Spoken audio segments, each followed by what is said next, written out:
All right, my name is Chris Ferguson. I'm here for the AllStar Sports, and today with me I have Kaleb Crazy Horse Rideout fighting out of Triple X Fight Academy in New South Wales. July 16, he takes on Kevin Jousset on Eternal 67 on the Gold Coast, Australia, for the Eternal welterweight strap. Give us a story behind the nickname before we kick it all off. We'll get into the fight and all that, but yeah, the story behind the nickname first. Crazy Horse, yeah.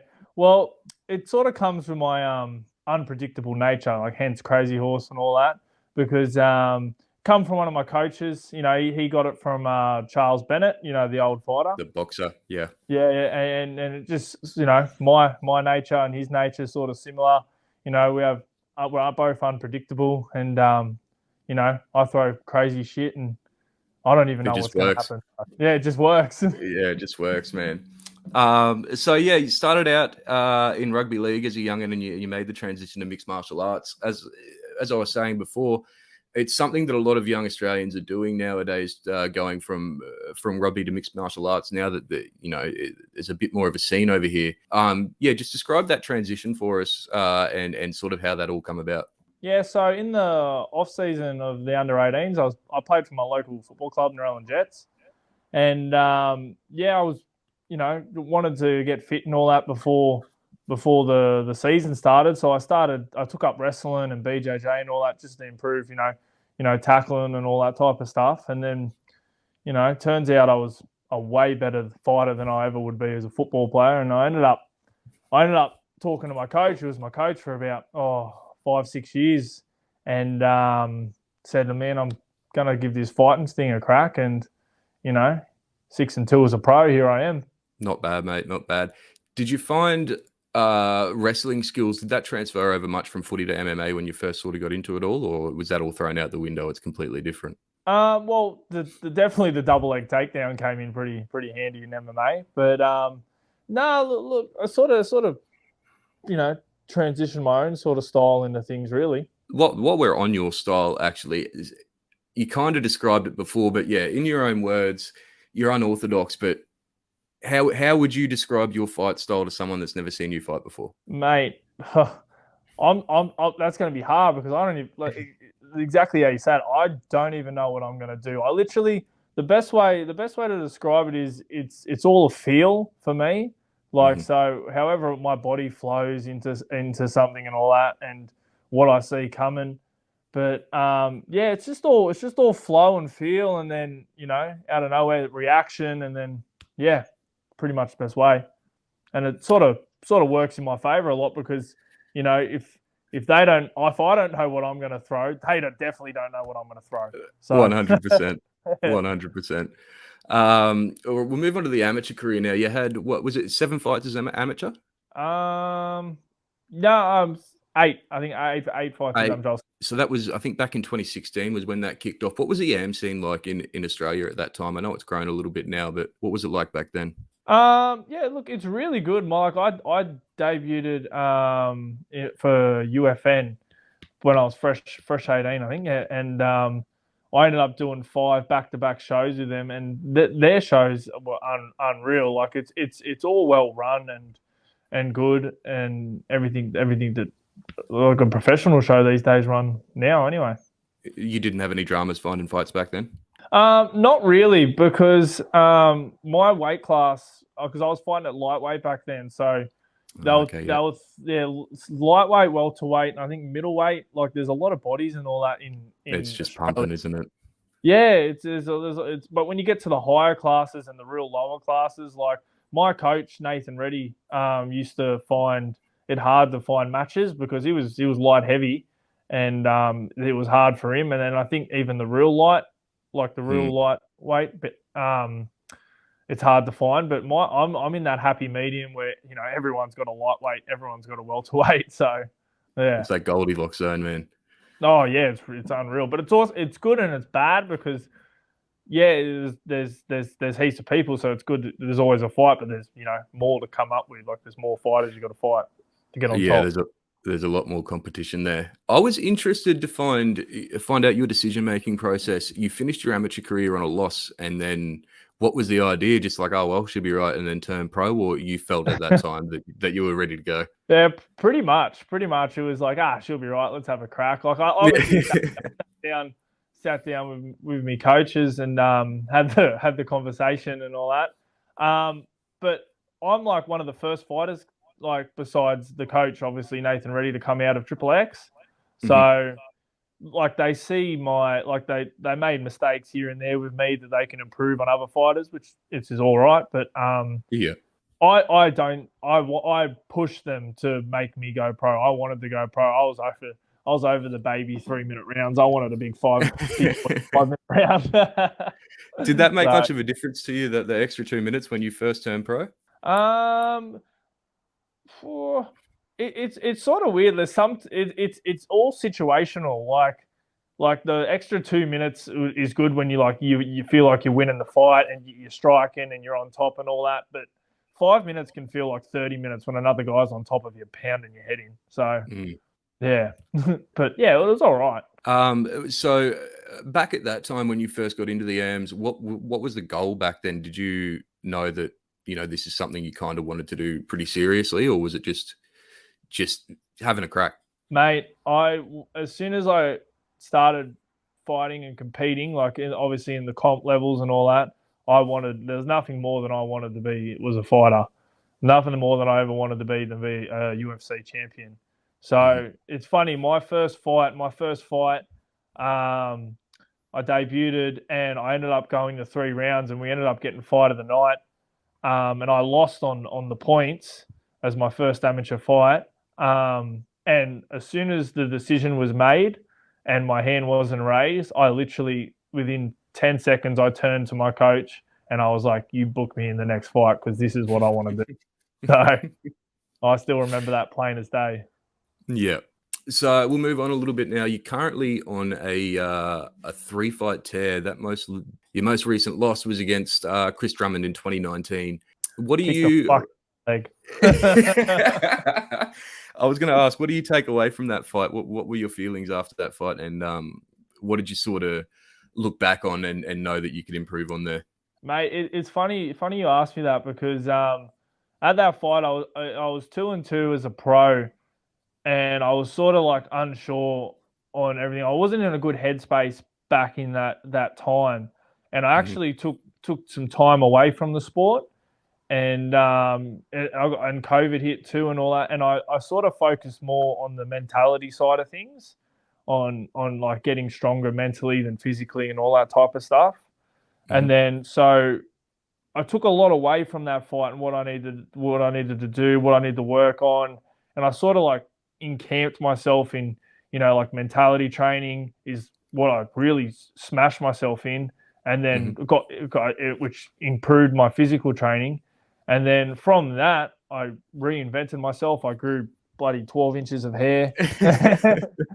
And then I ended up going back-to-back wins, as you said, on a 3-fight win streak. Oh, 4 now, 4-fight win streak. Because is it 4? Yeah, it's 4. My bad, mate. I wasn't trying to rob you of a win there. No. Yeah, no. I was on a 4-fight win streak, and I actually done those. The first 3 were back-to-back. I think I had 3 pro fights within 6 months. I had one in February, April, and then June. And then we had a second wave of COVID, and then that's when I booked in this one. Very, very nice. So the spinning back elbow was it a spinning back fist or the spinning back elbow that I can't remember who the opponent was now. Your last fight, Ben Johnson. That's right. Yeah. Was that the fist or the elbow that hit? Because I couldn't quite tell on the broadcast, but that was pretty nasty. Mate, it was the fist. Believe it or not, it was the fist. I don't know how. I thought it was the elbow, and I was the one that threw it. but yeah, it was the fist. It was the fist. But it's funny because I didn't even think about throwing it and all that. I just saw him just coming for me, and I was like, oh shit, move! And then I ended up spinning. When in doubt, spin it out. Yeah, 100%. Look, that's not the first time. What was there? Was another one. Was that a fight or 2 before that as well? Yeah, that was a spinning back elbow against David Thomas, and that one went a bit viral and all that. That one still gets shares today, and I get tagged in it. Yeah, that was a really good fight. That guy, he had a lot of badges under his name and that. And it was a good fight to see where I was at. And striking, I felt like I demolished him and all that. And then, I mean, if he would have got me on the ground, it would have been a 50-50 shot. But it was good. And as I said, he was backing me up. He was starting to come back on the striking, and it was just a flow thing to get away from it. And I've done it. So there it is. Yeah. Two similar sort of finishes. I know you say you're not looking for that sort of stuff, but is that something you're actively practicing in training? Like, you obviously know how to throw it and the technique and stuff behind it all. Is it completely willy-nilly, or are you know? Well, it's funny because when I first started fighting, I used to throw that shit all the time. I used to throw everything, spinning, tornado kicks, you name it. I used to throw it all the time. And then I backed away from it and focused more on a technical style a bit more. And then obviously the Drummond fight didn't work too well technically for me. So I sort of combined the two. And then, so you could say that I sort of practice it, but not as often as you would think. Like, I throw it here and there.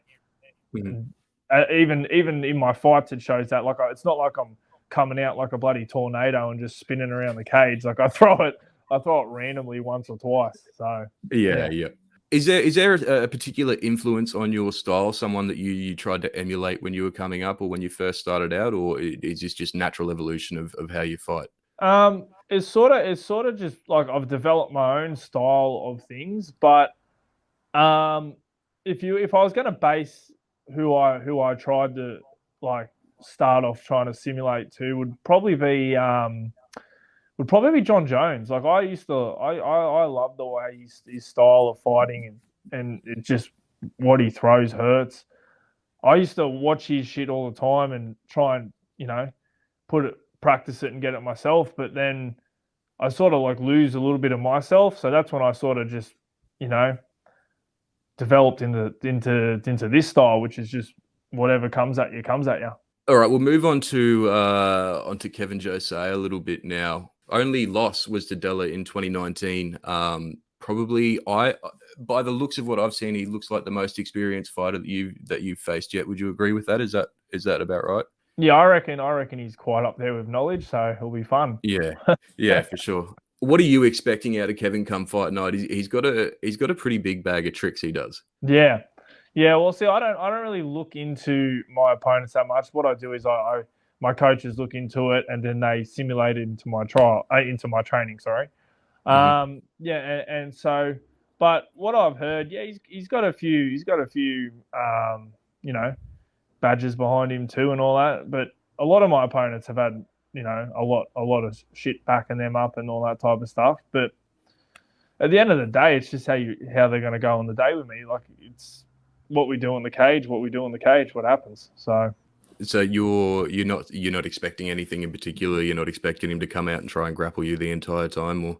Mate, honestly, I know he trains at City Kickboxing, so I know they're notorious for striking. So I'm hoping he wants to strike me, because not for my benefits, but for the crowd's benefits. I'm an entertainer. I like to entertain people, and that's why I think Eternal have matched us. Like, they know I'm a dominant striker, and they know he's a dominant striker. So the way I see things is they want one of us to go to sleep, or they want us, painting the canvas red. So, which I'm pretty fond of doing. But look, man, I know he's a black belt in judo and he does this and that and all, but at the end of the day, we're going in there and we're throwing hands. So see what happens.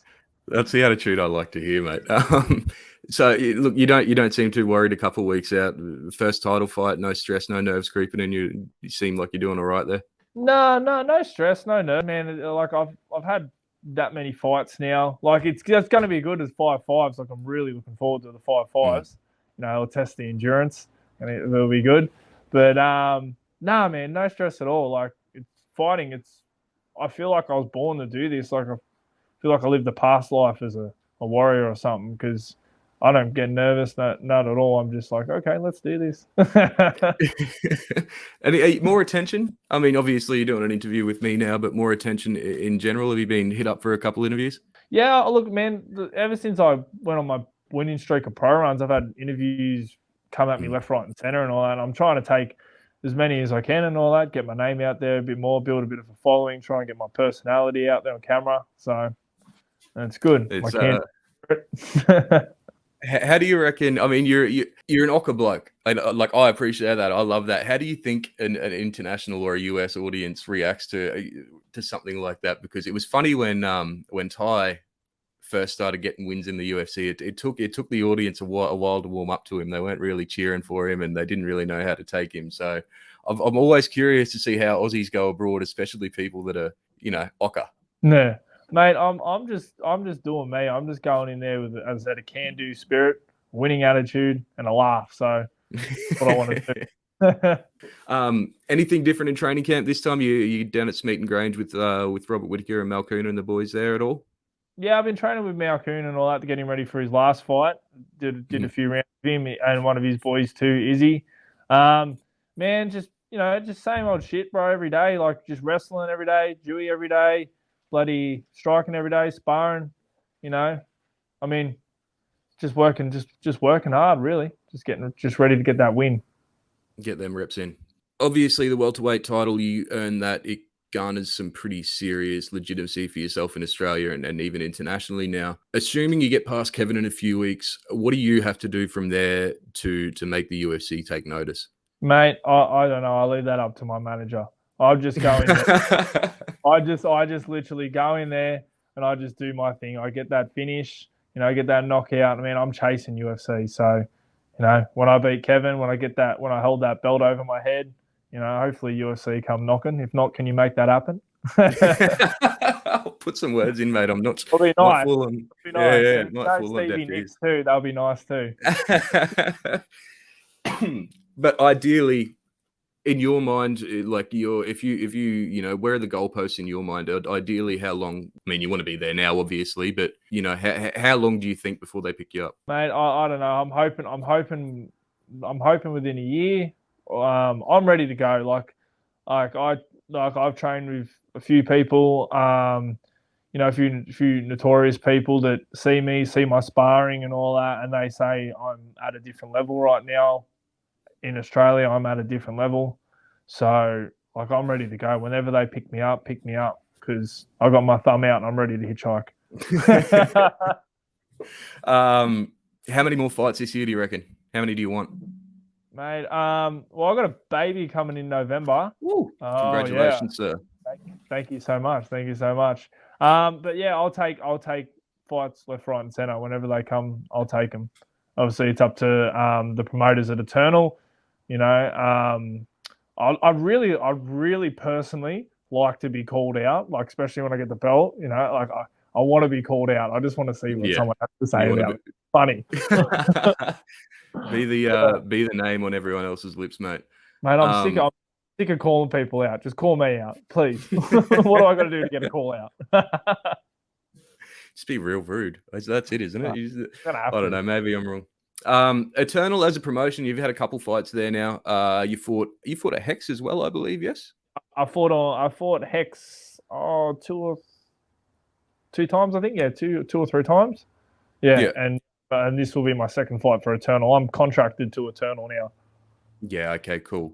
And it from the outside looking in, it looks like everything's schmicko. It's very well produced. Everything looks like it's running pretty smoothly.